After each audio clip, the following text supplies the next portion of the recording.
Welcome to the Tech Egg. Don't get scrambled. Enjoy the video. In this video, I will explain how to make dark chocolate. First, gather your cocoa beans, cocoa butter, and a sweetener like sugar. You'll also need basic equipment such as a grinder and molds. Begin by sorting your raw cocoa beans, removing any debris or imperfect ones.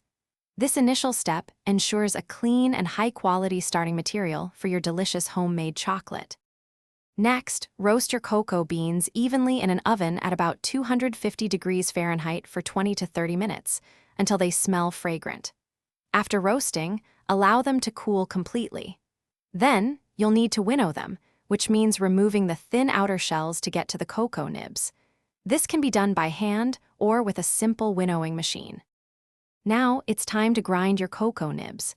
Use a melanger or a powerful grinder to process the nibs into a smooth, liquid chocolate liquor.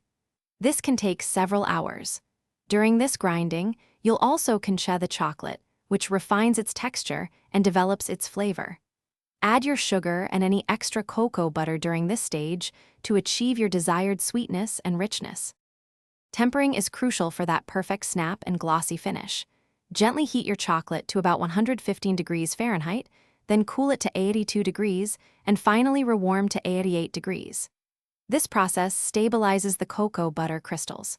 Once tempered, pour the smooth, shiny chocolate into your chosen molds, tapping gently to release any air bubbles.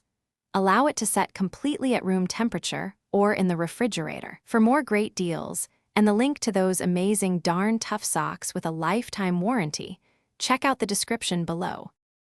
Thanks for watching. Consider subscribing if I helped unscramble your problems.